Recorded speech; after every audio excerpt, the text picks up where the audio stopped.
Tatiana, speaking of problematic groups, you work with indigenous people in the Arctic, who, as Russia becomes more and more interested in the Arctic, can possibly be seen as problematic.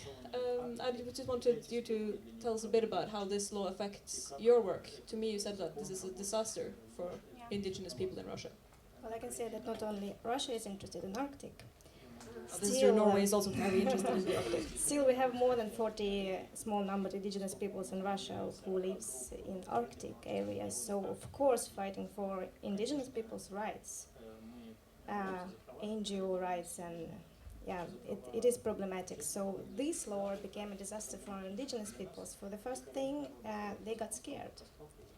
We had an issue for a year ago when about 8 persons traveled to United Nations World Indigenous Conference, and they were stopped on very bad manners. Stopped in very bad manners. So people just simply got scared, and they got second thoughts about if they should continue working with their partners. And I forgot what I was thinking about. Yeah. I know the feeling. You said that your organization is not, or you're not a foreign agent yet. But how many indigenous groups or indigenous organizations in Russia have been given this label? Well, as far as I know, we have 2 NGOs who got this label. It is a center, information and help center for indigenous peoples based in Moscow, which was like a final thing of project, a Canadian Russian project. And we have one NGO, which is Barents NGO, Barents Indigenous NGO. It is Yasavay Manzara in Aryan.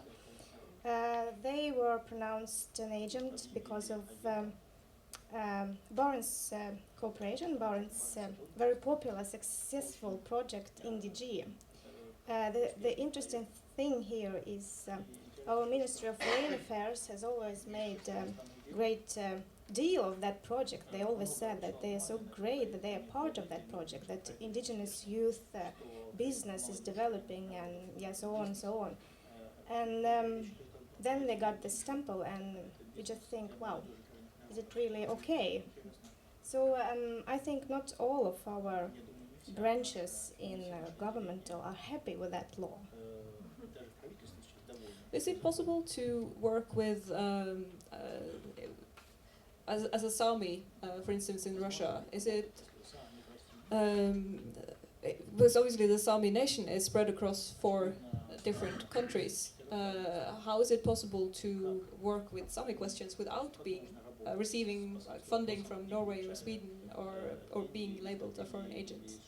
Well, of course, it is very hard to work without funding from Sweden, Norway, or Finland. We have Sami Council. It is international NGO for Sami lands, for Sami countries. And I'm actually thinking about how this law will affect that organization, Sami Council, but still we didn't have any bad moves on it. But I just thought recently that it would have been nice to have indigenous youth seminar on human and indigenous rights. And I thought that we maybe should find money or ask Sami Council to give us money. And then I just thought, oh, youth, indigenous rights, political? No. So, and I don't think that our regional government will give indigenous youth organization money to get educated and then work for your rights. Is it particularly difficult if you're working with youth organizations or youth questions, or do something for young people? Is it particularly problematic if you do something for young people? We talked a bit about this yesterday. Actually, I've heard several times that youth issues is very political because it is future, and if you have youth in your hands, then you have future in your hands. You say that people become frightened. Do they hesitate to contact foreign organizations to seek funding? Do people become kind of more shut in within their borders? Well, yeah, they do have second thoughts about that, but they used to call to me or to Anya or to everyone working in this business and ask, are we going to have problems with that? Because I think Barents cooperation is kind of safe in that way, because it's only Norwegian partners who gets money, and Russian partners just follow up on project. Still, well, if we speak about Sami people, we are, we love to say, and we are one nation or one people in four lands. So it is more like a family business. So no, I think we will continue to work. Just we need to be more smart and more careful. Like I mentioned earlier, this foreign agent law isn't unique to Russia. There are different versions of this kind of law where you have to say where you get your funding from if you're a political organization. We have it in Norway. There is a similar law in the US. And I want to just ask the panel, what is it that makes this law so difficult in Russia? Is it the law itself, or is it the political climate in Russia? Just going to start with you, Björn, since you've been quiet for a bit. I think there is a huge difference, and it's I guess one of the main reasons it is what I perceive to be the motivation behind this law. And I'm not going to repeat myself, but I do think the main motivation is to hurt these groups, to get control over them, and also to make it more difficult for them to work. It's a lot of trouble for the organizations having to report to all the different governmental agencies, to receive all the different inspectors, the visitors that are coming and that they need to report to. And of course, always having this uncertainty about your work. So the way I see it, the main aim of the Russian government is to hurt and reduce the level of activities of these organizations. That is different in Norway. That we have to report to the authorities when we receive support from abroad is a completely different thing. That has to do with taxes, that has to do with transparency in the financial situation. And this is a very, very different situation. So the way the law is treated and executed And makes the it motivation difficult, and the motivation behind it. Of course, that's hard for us to say anything about, really, but do you agree, Tatiana? Is the Actually, Russian government out to hurt you? Control. Control, okay. Control. It's that what we see in our organization is like some of them have been pronounced foreign agent and been shut down, or some of them became GONGO, governmental friendly organizations, which is very easy to control. So. Do you see how does the media play into this whole foreign agent law? I've heard that a lot of like raids on organizations are accompanied by media. Do they kind of help create this image of the foreign agent as something dangerous? If you feel like you can answer that, I'm sorry, I ambushed you with a new question. Or if any of you want to answer that, really. But if you just want to answer the first original question, if this is a problem with the law or a problem with Russian society and the Russian political climate. I think that for me it's quite a difficult question because I'm not a lawyer.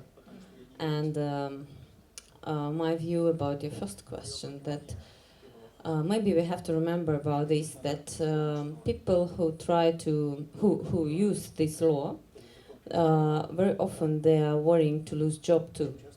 And they try to show how good they can work.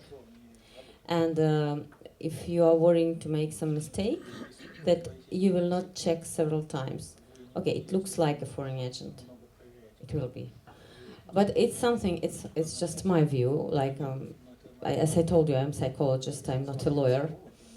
And I don't know about other organization. Is it possible to use it for mass media or to show how they work?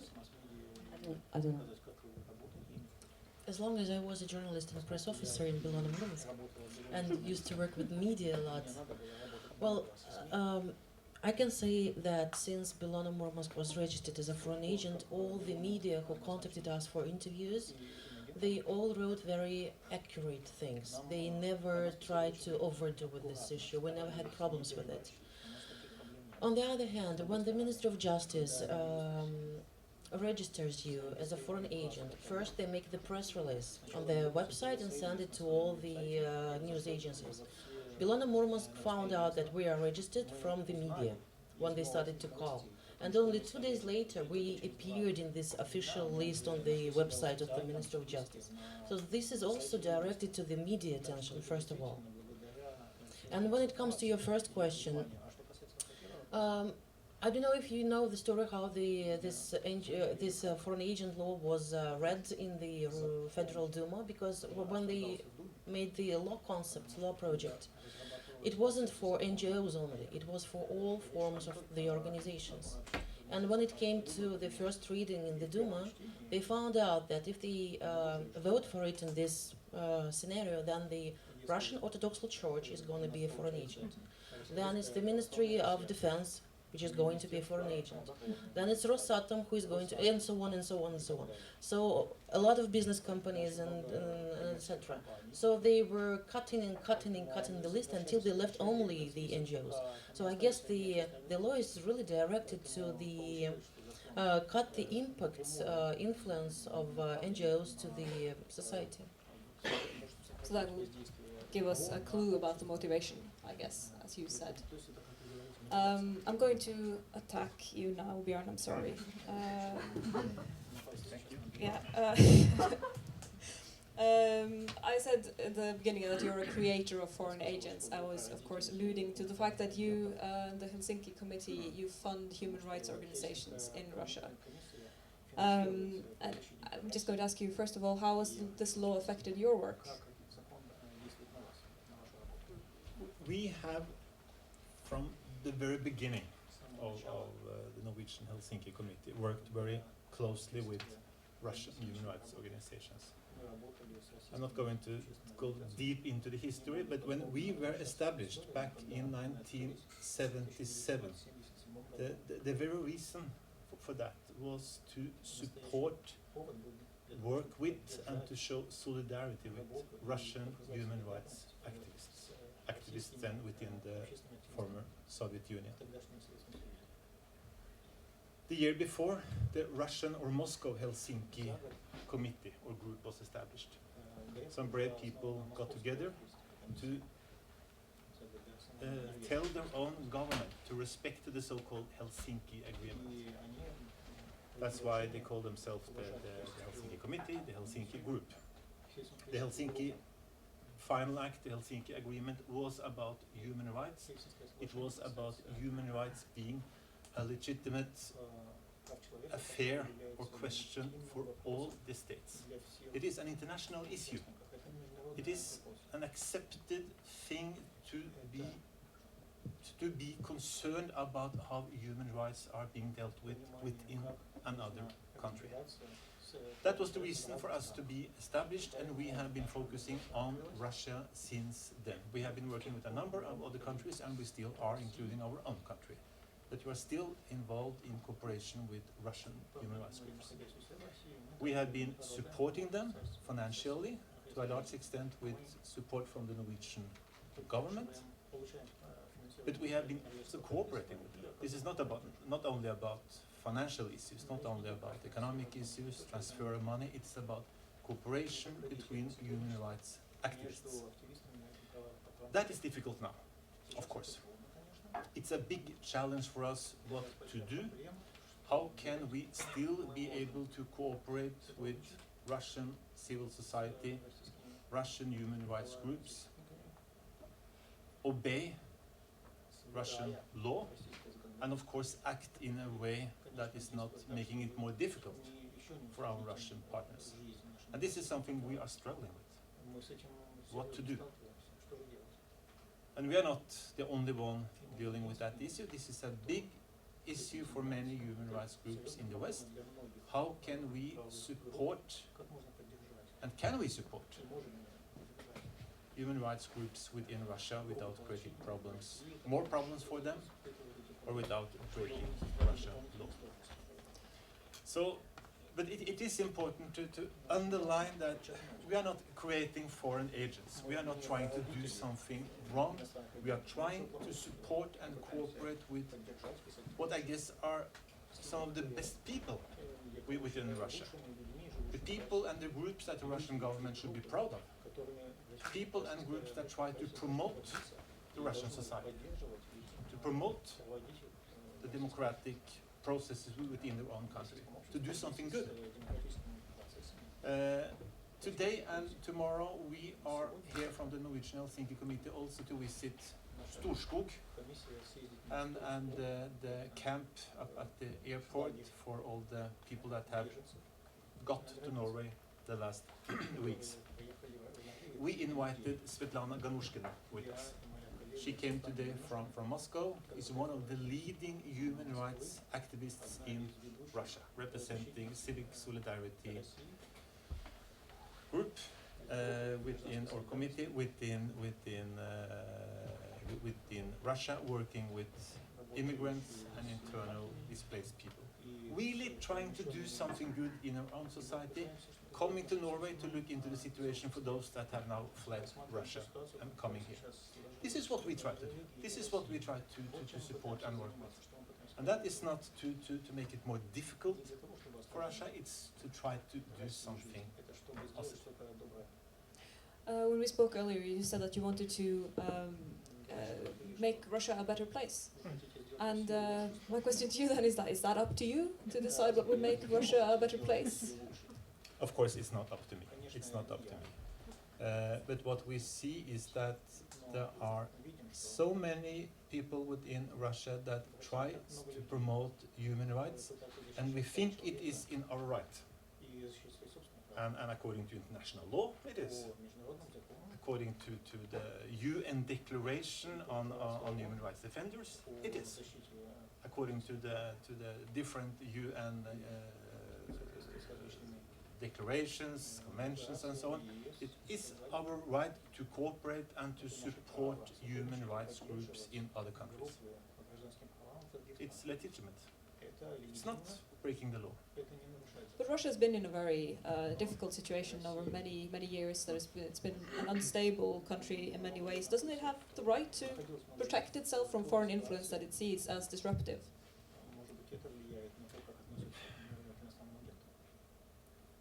I guess Russia has to respect its international obligations. Russia is part of the UN system. Russia is part of the Council of Europe. Russia has obligations to accept the human rights standards, and some of them has to do with the right of their own people to defend human rights within their own country, and to support with others doing that. That's part of international law, and that is part of what Russia has said it would respect. How would you react if there would be the Russian group saying we want to do Norway, we want to make Norway a better place? Russia is not allowed to pollute the water in a way as it is allowed in Norway. So now would come a group of Russian activists saying we want to make Norway a better place and protect the fish, for instance. But we are not promoting Norwegian standards. We are not even promoting Western standards. We are trying to promote universal standards that Russia is themselves saying they would respect, that they are bound by within the UN system. That's what we do. This has been accepted by Russia for many years, that there is a cooperation between civil society in both countries. Of course, I'm not doubting this, but this was not my question. It's more about an attitude and how you promote an attitude in another country. And this attitude can be very easily misunderstood. I'm not so sure it is misunderstood. I doubt very much that the Russian government believe that the Norwegian Helsinki Committee is trying to make Russia into something bad. They do know that we have supported and cooperated with their own organizations. It's a well-known fact. We have been open with it, and they have been knowing about that for a long time. Is there any other questions from the room before we move on? Yes, I have a second question. We heard there are two possibilities for foreign agents. One possibility is not longer to receive funding from foreign countries, and the second option is to give up. But if I'm right informed, there's a third version or third possibility, and this is not longer to work as an NGO, but as a registered company. So why don't you choose this option? It is an option not for all the NGOs. For example, when you are an environmental NGO and you work with the company like Norilsk Nickel, and then you register yourself as a business company, why should one business company tell another business company that they are dirty and they should cut the emission or anything? And why should one business company listen to another business company? That would be absolutely, and this is also a lot of reputation risk then, if you are just a consultancy in this case. And when it comes to your first question, if I may just say, because, well, of course, Bellona didn't deal with any human rights like Helsinki Committee, but very often I heard such a question from friends, like, why does Norway help Russia to solve, let's say, nuclear and radiation problems? I mean, why are they interested? And it was difficult to explain until it was like, okay, you have a neighbor and his gas pipe is leaking and he's not going to do anything about it. Maybe because he doesn't have money, maybe because he doesn't have time, maybe because he just doesn't know how to do it. And then you say, can you please fix it because you live in the same building? And well, the guy is thinking, and then you give the guy the money to fix it. Some part of the Russian society accept this vision, some don't. If it makes any clear. Yeah, I want to say something for first question. I never heard when Björn told me how I have to live. But this is Russia, this is my country. And I am living in my country. I don't want to leave my country. And I want to feel that I am in safety place when I came back to home or when I go to my job. And yeah, I have my view and I have my life. If, for example, I cannot find any protection for our police, maybe not from government, but from my police. Maybe if no one don't want to understand that, I'm talking about our case, LGBT, we are part of our society. I'm citizen of my country.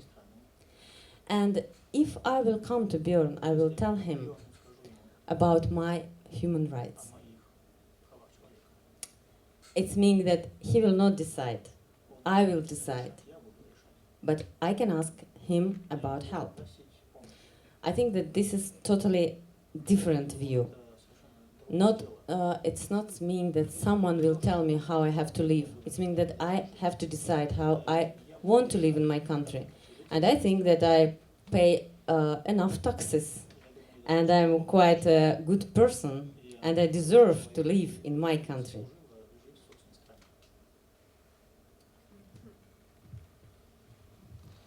В России достаточно хорошие законы. Russia has fairly good laws. Демократическая конституция. There is a democratic constitution. И многие люди поверили в то, что закон должен быть превыше всего. And many people believe or have believed that the law should be above everything else. И когда эти люди каждый день видят, что закон не исполняется, попирается, And when they see every day the law to be trumped or neglected or ignored, они готовы указывать на это правительству и говорить о том, что соблюдайте свою конституцию. they are ready to point it out to the government and call them to comply with their own constitution. Вот я непосредственно этим занимаюсь уже 13 лет. I have been directly involved with that for 13 years. То есть я нахожу проблемные ситуации, когда человека избили, убили в отделе полиции, раскручиваю этот кейс, довожу дело до уголовного суда, а потом обращаюсь к государству и говорю, вот вам пример, наведите порядок в своих структурах. I investigate cases when somebody has been beaten or killed in a police department, and I bring this case to the criminal investigation to the courts, and then I draw the attention of the government and ask them to bring everything in order in their own state. Очень часто, чтобы добиться хорошего результата по таким делам, нужны годы и годы работы. Very often it takes years of work to achieve good result in such a case. Вот куда идут пожертвования иностранных фондов. За те 10 лет, которые я занимался правозащитной деятельностью, ни один иностранный пожертвователь мне не сказал, как мне работать, не давал мне никаких указаний. И за это я благодарен. This is what the donations are spent on. And for 10 years of my civil rights activities, not a single donor or sponsor ever told me what exactly I should do. То есть, получается, на иностранные пожертвования я защищаю свою конституцию. So it looks like I use foreign money to protect my constitution. Yeah, it might be of interest if I tell you a bit of what kind of issues have we been dealing with, what kind of issues have we cooperated with Russian human rights organizations on. Well, one of the main issues we have been working on for many years is human rights education. And then, of course, closely cooperating with Russian groups. We have been supporting groups dealing with refugees, dealing with internally displaced people. We have worked with groups fighting against torture, fighting against impunity within their own judicial system. And we have been supporting groups documenting serious crimes committed in North Caucasus, mainly linked up to the conflict in Chechnya. Those are some of the main issues that we have been involved in. And I guess most governments would be very happy to have some of these challenges within their own societies dealt with. Thank you. Yes, and about second question, why we cannot work like a commercial organization. First of all, I don't know for what reason foreign funds have to support me if I'm a commercial organization. How I can explain donors why I need money if I'm commercial. And second, maybe not so serious, but I don't know what we, like LGBT organization, can produce or sell.